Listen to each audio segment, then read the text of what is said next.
నాగ చైతన్య శోభిత జాతకాన్ని మీరు చెప్పడం జరిగింది కదా, అది తప్పని ఇప్పటికైనా ఒప్పుకుంటున్నారా? టైం విల్ డిసైడ్ అండి ఏదైనా కానీ. నేను జాతకాలు చెప్తా, పర్సనల్గా నాకు ఎవరి మీద ఏ కోపాలు ఉండవు. వేణుస్వామి జాతకం చెప్పినప్పుడు కామెడీ, 2-3 ఏళ్ళు అయినాక సీరియస్. సో నేను నమ్మింది నేను చెప్పిన, సింపుల్. ఓకే. సెలబ్రిటీ జాతకాలు వేణుస్వామి చెప్పి కలకల్లాడిన వేణుస్వామి ఈ మధ్య సెలబ్రిటీల నుంచి కొంచెం రావడం కానీ విజిటింగ్ కొంచెం తక్కువ అయ్యి డౌన్ అయ్యింది అంటున్నారు, నిజమా అది? పెరిగింది పెరిగింది ఓ పెరిగింది. కాకపోతే ఇంతకు ముందులాగా పబ్లిక్లో పెట్టట్లేదు. ఓకే, నేను పెట్టట్లేదు. ఓకే, దిష్టి అనా? దిష్టి అని కాదు, నేను పెట్టట్లేదు. అవసరం లేదు, ఆ స్థాయి దాటిపోయినా అనుకుంటున్నా. అంటే పబ్లిసిటీ చేసే స్థాయి దాటిపోయినా అనుకుంటున్నా. ఓకే, పబ్లిసిటీ స్టంట్లు ఎందుకులే లోపల. ఇప్పుడు నేను అనేది ఏంటంటే, ఒక టీవీ ఛానల్ బ్రేకింగ్ న్యూస్ ఇచ్చి, ఉదాహరణ TV9 గురించి మాట్లాడుకుందాం. 2002-2000 సంవత్సరంలో స్టార్ట్ అయిన టీవీ ఛానల్ బ్రేకింగ్ న్యూస్ కోసము తన స్టాండర్డ్స్ క్రియేట్ చేసడం వరకే తన ప్రయత్నం తను చేస్తుంది. ఒక లెవెల్ వచ్చిన తర్వాత, ఒక నెంబర్ 1 పొజిషన్ వచ్చిన తర్వాత చిల్లర వేషాలు లేదు. అట్లనే వేణుస్వామి దానికోసం ప్రయత్నం చేసిండు, సెలబ్రిటీ జాతకాలు చెప్పిండు. వేణుస్వామికి ఆ స్టేజ్ వచ్చింది కాబట్టి వేణుస్వామి ఇప్పుడు చిల్లర వేషాలు ఏదలుచుకోలే. అంటే ఇప్పుడు వాళ్ళ గురించి వీళ్ళ గురించి చెప్పి వేణుస్వామి సెలబ్రిటీ. సో వేణుస్వామి ఇప్పుడు సెలబ్రిటీ జాతకాలు చెప్పాల్సినటువంటి పరిస్థితుల్లో వేణుస్వామి లేడు అని అనుకున్నాడు కాబట్టి వేణుస్వామి సెలబ్రిటీ జాతకాలు చెప్పట్లేదు. Simple logic. నాకు కావాల్సిన పబ్లిసిటీ కంటే ఎక్కువ వచ్చింది, ఇంకేం చేసుకుంటా నేను? నాకు ఎక్కువ ఎక్స్ట్రీమ్ వస్తుంది, నాకు వద్దు. ఇప్పుడు వేరే వాళ్ళు ఉన్నారు, వాళ్ళు చెప్పుకుంటున్నారు. ఇప్పుడు నేను స్లో చేసినప్పటి నుండి ఆగస్టు నుండి మీరు యూట్యూబ్ చెక్ చేస్తే వేరే జ్యోతిష్కులు వేసుకుంటారు. అంటే ఇప్పుడు వేరే జ్యోతిష్కులు కంటిన్యూ అయిపోతున్నారు. సినిమా హీరోల గురించి చెప్తున్నారు, పొలిటీషియన్ల గురించి చెప్తున్నారు.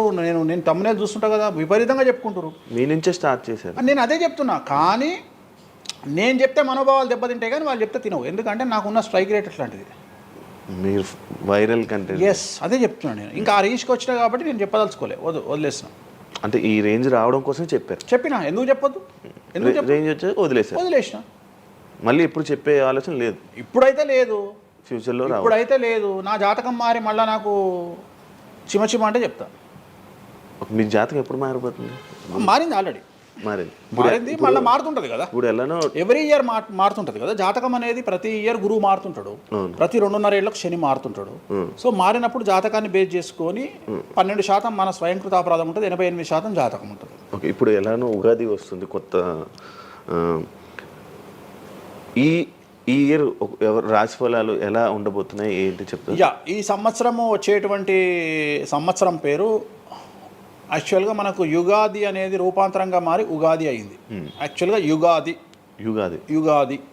అది ఉగాదిగా మారింది. ఈ సంవత్సరము పేరు శ్రీ విశ్వ వసునామ సంవత్సరము. ఈ సంవత్సరానికి అధిపతి రవి, అంటే సూర్యుడు. సో ఈ సంవత్సరము ఎలా ఉండబోతుంది ఓవరాల్ సంవత్సరము అంటే, రవి అంటే రాజు, రాజకీయాలు, పబ్లిసిటీ, ఈ 3 రవి కమాండ్ చేస్తాడు. అంటే ఈ సంవత్సరము బాగా బాగా బాగా ఎఫెక్ట్ అయ్యేటువంటి వాళ్ళలో రాజకీయ నాయకులు నెంబర్ 1 పొజిషన్లో ఉన్నారు. దేశాలు ఉన్నాయి, అంటే దేశాల మధ్యన, రాష్ట్రాల మధ్యన యుద్ధ వాతావరణము, రాజుల మధ్యన వైరము, రాజులకు ప్రాణగండము, రాజులకు కారాగార వాసము, ప్రకృతి వైపరీత్యాలు, మరీ ముఖ్యంగా అగ్ని ప్రమాదాలు, విమాన ప్రమాదాలు, పడవ ప్రమాదాలు, రైలు ప్రమాదాలు. సో అనుకోని ప్రదేశాలలో అగ్ని ప్రమాదాలు, అలాగే సునామీ హెచ్చరికలు, అలాగే నగరాల్లో విపరీతమైన వర్షపాతము, అండ్ మరీ ముఖ్యంగా ఈ సంవత్సరం విడాకుల సంఖ్య చాలా ఎక్కువ. అలాగే వీటిలో పాజిటివ్ తీసుకుంటే ఆడవారికి విపరీతమైన రాజయోగము, అంటే ప్రాముఖ్యత అనేది ఈ సంవత్సరం ఆడవారికి పెరుగుతుంది. అలాగే 25 సంవత్సరాల నుండి 35 సంవత్సరాల యువతలో ఎక్కువగా కార్డియాక్ అరెస్ట్లు, అంటే చనిపోవడము, అలాగే కన్ను లేదా చర్మానికి హార్ట్, లివరు సంబంధించినటువంటి ఏదైనా ఒక వైరస్ బాధించే అవకాశము. సో ఇవన్నీ కూడా ఈ సంవత్సరం ఉన్నాయి. దీనికి కారణం షష్టగ్రహ కూటమి అని మీనరాశిలో ఏర్పడుతోంది. సో షష్టగ్రహ కూటమి 2019 డిసెంబర్లో ఏర్పడ్డప్పుడు మనకు కరోనా వచ్చింది. అలాగే ఈ సంవత్సరము మార్చ్ 30వ తేదీ 2025 సంవత్సరంలో మనకు మళ్ళీ షష్టగ్రహ కూటమి మీనరాశిలో ఏర్పడుతోంది. సో దీనివల్ల సుమారు మేషరాశి, సింహరాశి, తులారాశి, ధనుస్సు రాశి, మీనరాశి వాళ్ళు చాలా చాలా సమస్యల బారిన పడేటువంటి అవకాశాలు ఉన్నాయి. ఇది ఓవరాల్ సంవత్సర ఫలితం. ఇక మేషాది మీనరాశిలో ద్వాదశ రాశులు కనుక తీసుకున్నట్టయితే మేషరాశి గురించి తీసుకుంటే మేషరాశికి ఎవరైతే 1995 నుండి 2003 మధ్యన జన్మించి ఉన్నారో వాళ్ళందరికీ ఈ సంవత్సరము రెండవసారి ఏలినాటి శని ప్రారంభమవుతూ ఉంది. సో రెండవసారి ఏలినాటి శని అనేది చాలా డేంజరు. సో న్యాయపరమైన చిక్కులు, ఆర్థికపరమైన చిక్కులు, సమాజంలో చెడ్డ పేరు, అనారోగ్య సమస్యలు, అలాగే ఆర్థిక అస్తవ్యస్తము, అంటే సరి అయినటువంటి నిర్ణయాలు తీసుకోకుండా ల్యాండ్ కొన్నా, ప్లాట్లు కొన్నా, ఫ్లాట్లు కొన్నా, ఇండ్లు కొన్నా లిటిగేషన్ అయ్యే అవకాశము, పెట్టుబడిలో విపరీతమైన ధన నష్టము, అలాగే తల్లిదండ్రులలో ఒకరికి ప్రాణగండాలు. సో ఇవన్నీ, అలాగే వీసాలు రిజెక్ట్ అవ్వడము, H1B వీసాలు క్యాన్సిల్ అవ్వడము, ఇండియాకు రావడం వేరే దేశం నుండి, ఉద్యోగం కోల్పోవడము, అలాగే ఆర్థిక నష్టము, ఇవన్నీ కూడా కనిపిస్తూ ఉన్నాయి ఈ సంవత్సరం మేషరాశి వారికి. మరి ఏం చేయాలా అంటే నలుపు రంగు దుస్తులకు దూరంగా ఉండాలి. తిరునల్లార్ శనీశ్వర ఆలయంలో ప్రత్యేకమైన శని పూజ నిర్వహించుకోవడం ద్వారా సమస్యల నుండి బయటపడేటువంటి అవకాశాలు 100కి 100% ఉన్నాయి. నెక్స్ట్ వృషభ రాశి. ఈ సంవత్సరం 100కి 100% అనుకూలంగా ఉన్నటువంటి రాశి వృషభ రాశి. పట్టిందల్లా బంగారంగా ఉంటుంది. ఏది చేసినా సక్సెస్ కనిపిస్తుంది. గత 5 సంవత్సరాల నుండి పడుతున్నటువంటి కష్టాలన్నీ తొలగిపోతాయి. సో ఆర్థికంగా విపరీతంగా ఉంటుంది. వ్యాపారంలో రూపాయికి 10 రూపాయల లాభం వస్తుంది. ఉద్యోగస్తులకు ట్రాన్స్ఫర్స్ ఉంటాయి, ప్రమోషన్లు ఉంటాయి. ప్రభుత్వ ఉద్యోగస్తులకు మ్యూచువల్ కింద భార్యాభర్తలు ఒకే ప్రదేశానికి వచ్చేటువంటి అవకాశాలు కనిపిస్తూ ఉన్నాయి. విద్యార్థులకు ఉత్తీర్ణత శాతం ఉంటుంది. అలాగే కోరుకున్నటువంటి యూనివర్సిటీలో ప్లేస్మెంట్స్ దొరుకుతాయి. అలాగే విదేశీ వీసాలు అప్రూవ్ అవుతాయి.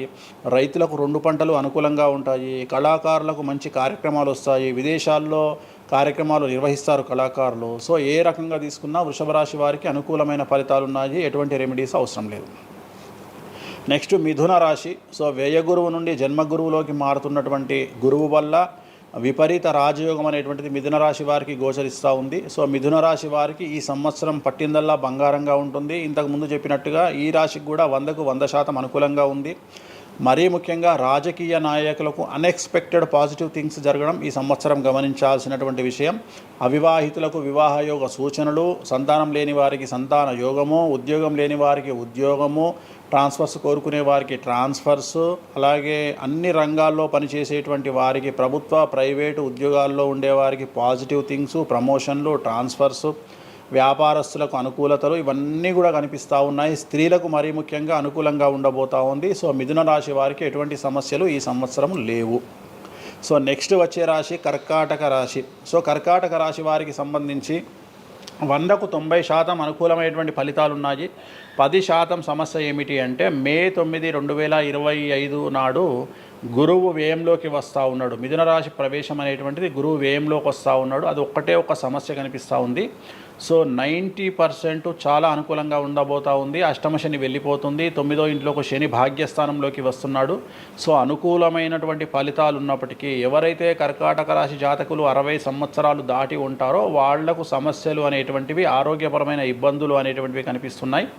అలాగే తొందరపాటు నడక వల్ల, అంటే మెట్లు ఎక్కేటప్పుడు, దిగేటప్పుడు, నీరు ఉన్న దగ్గర నడిచేటప్పుడు జాగ్రత్తలు తీసుకోండి. ఎందుకంటే గురువు వ్యయం వల్ల కింద పడి కాళ్ళు చేతులు విరగొట్టుకునే అవకాశం ఉంది కర్కాటక రాశి వారికి. మరి రెమెడీ ఏమిటి అంటే ప్రతి గురువారం నాడు లెమన్ ఎల్లో షర్ట్ ధరించడం మగవాళ్ళైతే, ఆడవాళ్ళైతే లెమన్ ఎల్లో డ్రెస్సును ధరించడం వల్ల కర్కాటక రాశి వారు సమస్యల నుండి బయటపడతారు. నెక్స్ట్ సింహరాశి. సో సింహరాశి జాతకులకు అష్టమ శని ప్రారంభమవుతూ ఉంది. ఖచ్చితంగా అన్ని రంగాల వారికి, చిత్ర పరిశ్రమ వారికి, టీవీ రంగం వారికి, మీడియా రంగం వారికి, రాజకీయ నాయకులకు, వ్యాపారస్తులకు, అన్ని వర్గాల వారికి సమస్యలు ఉంటాయి. న్యాయ వ్యవస్థ పరంగా న్యాయపరమైన చిక్కులు ఉంటాయి. సంచలనాలు నమోదవుతాయి. మీడియాకి ఎక్కే అవకాశం ఉంది. సమాజంలో చెడ్డ పేరు, తల్లి తండ్రి లేదా భార్య భర్త తరపున ఎవరికైనా ఒకళ్లకు ఆరోగ్యపరమైన ఇబ్బందులు ఏర్పడే అవకాశం ఉంది. కాబట్టి ఖచ్చితంగా ధన నష్టం ఏర్పడుతుంది. అప్పులు చేయాల్సినటువంటి పరిస్థితి గోచరిస్తూ ఉంది సింహరాశి వారికి. మరి రెమెడీ ఏమిటి అంటే తిరునల్లార్ శనీశ్వర ఆలయంలో ప్రత్యేకమైన శని పూజ నిర్వహించుకోవడం ద్వారా సమస్యల నుండి బయటపడేటువంటి అవకాశాలు కనిపిస్తూ ఉన్నాయి. సో నెక్స్ట్ వచ్చిన రాశి కన్యారాశి. సో కన్యారాశి వారికి 6వ ఇంట్లో నుండి శని వెళ్ళిపోతూ ఉన్నాడు. ప్రజెంట్ శని 7వ స్థానంలోకి వస్తూ ఉన్నాడు. సో చాలా అనుకూలమైనటువంటి ఫలితాలు ఉంటాయి. నూతన పదవి, నూతన ఉద్యోగంలో ప్రమోషన్లు, కోరుకున్న చోటకి బదిలీలు, వ్యాపారంలో అన్ని రూపాయలకు ఎక్కువగా సంపాదించడము, స్త్రీలకు కోరుకున్న దానికంటే ఎక్కువ ధనం రావడము, భార్యాభర్తల మధ్య అన్యోన్యత, విద్యార్థులకు ఉత్తీర్ణత శాతం పెరగడము, అలాగే విద్యార్థులకు వీసాలు ఏర్పడము, కోరుకున్న ప్లేస్మెంట్స్ దొరకడము, రైతులకు 2 పంటలు అధిక దిగుబడి రావడము, ఇవన్నీ కూడా కన్యా రాశి వారికి కనిపిస్తున్నాయి. రెమెడీస్ అవసరం లేదు, ఈ సంవత్సరం చాలా బాగుంది. నెక్స్ట్ తులారాశి. సో ఈ అన్ని రాశుల్లోకి అతి డేంజర్ రాశి, సమస్యల బారిన పడే రాశి తులారాశి. ఎందుకంటే షష్టగ్రహ కూటమి ఎఫెక్టు 6వ ఇంట్లో, 6వ స్థానములో, శని 6వ ఇంట్లో. సో తులారాశి అనేది అతి పెద్ద సమస్యను ఎదుర్కోబోతూ ఉంది. తులారాశి వారికి ఆర్థికంగా విపరీతమైనటువంటి రాబడి ఈ సంవత్సరం ఉంటుంది. డబ్బు మినహా అన్ని రకాలుగా మీకు సమస్యలు ఉంటాయి. డబ్బు కోరుకున్న దానికంటే ఎక్కువగా వస్తుంది, కానీ న్యాయపరంగా, ఆర్థికపరంగా, సామాజికంగా తప్పుడు నిర్ణయాలు లేదా తప్పుడు సమస్యలు లేదా సమాజంలో చెడ్డ పేరు, సమాజంలో సంఘంలో చెడ్డ పేరు, ఆరోగ్యపరమైన ఇబ్బందులు, న్యాయపరమైన చిక్కులు. సో తులారాశి వారికి ఏ విధంగా తీసుకున్నా ఒక్క డబ్బు మినహా మిగతా అన్ని సమస్యలే. డబ్బు రాబడి మాత్రమే గొప్పగా కనిపిస్తూ ఉంది, అన్ని సమస్యలే కనిపిస్తూ ఉన్నాయి. తిరునల్లారు శనీశ్వర ఆలయంలో ప్రత్యేకమైన శని పూజ నిర్వహించుకోవడం ద్వారా సమస్యల నుండి బయటపడతారు. సో నెక్స్ట్ వృశ్చిక రాశి. సో వృశ్చిక రాశి వారికి అర్ధాష్టమ శని వెళ్ళిపోతూ ఉంది. సో చాలా అనుకూలంగా ఉంటుంది. కళాకారులకు, సినిమా స్టార్స్కు, టీవీ వాళ్లకు, మీడియా వాళ్లకు చాలా అనుకూలంగా ఉండబోతూ ఉంది. రాజకీయ నాయకులకు విశేషించి యోగకాలంగా భావించాల్సి ఉంటుంది. విద్యార్థులకు ఉత్తీర్ణత శాతం పెరుగుతుంది, వీసాలు దొరుకుతాయి. అలాగే విదేశాలకు వెళ్ళే వారికి ఉద్యోగాలు దొరుకుతాయి. అలాగే ఉత్తీర్ణత శాతం పెరుగుతుంది. ప్రేమ వ్యవహారాలు ఫలిస్తాయి. భార్యాభర్తల మధ్యన అన్యోన్యత ఉంటుంది. అవివాహితులకు వివాహ సూచనలు ఉంటాయి. అలాగే సంతానం లేని వారికి సంతానం ఉంటుంది. సో వృశ్చిక రాశి వారికి అన్ని రంగాల, అన్ని వర్గాల వారికి పూర్తి అనుకూలతలు ఉంటాయి. రెమెడీస్ ఏమీ లేవు, నెగిటివ్స్ ఏమీ లేవు. సో నెక్స్ట్ ధనుస్సు రాశి. ధనుస్సు రాశి వారికి ఈ నెల మార్చి 30 ఉగాది నుండి అర్ధాష్టమ శని ప్రారంభమవుతూ ఉంది. సో కొన్ని సమస్యలు, ఆర్థికపరమైన ఇబ్బందులు ఉంటాయి. పెట్టుబడుల విషయంలో జాగ్రత్తగా ఉండండి. మరీ ముఖ్యంగా తల్లికి సంబంధించిన ఆరోగ్యం మిమ్మల్ని కలవరపెట్టవచ్చు. సో తల్లిగారి ఆరోగ్యం పట్ల జాగ్రత్తలు తీసుకోండి. అలాగే పెట్టుబడుల విషయంలో జాగ్రత్తలు తీసుకోండి. సమాజంలో చెడ్డ పేరు వచ్చే అవకాశం ఉంది కాబట్టి జాగ్రత్తగా ఉండండి. సో ధనుస్సు రాశి వారు తిరునల్లారు శనీశ్వర ఆలయంలో ప్రత్యేకమైన శని పూజ నిర్వహించడం ద్వారా సమస్యల నుండి బయటపడతారు. సో నెక్స్ట్ మకర రాశి. గత 10 సంవత్సరాల నుండి మకర రాశి వారు పడుతున్నటువంటి బాధలన్నీ తొలగిపోతాయి. 7.5 సంవత్సరాల ఏలినాటి శని వెళ్ళిపోతూ ఉంది.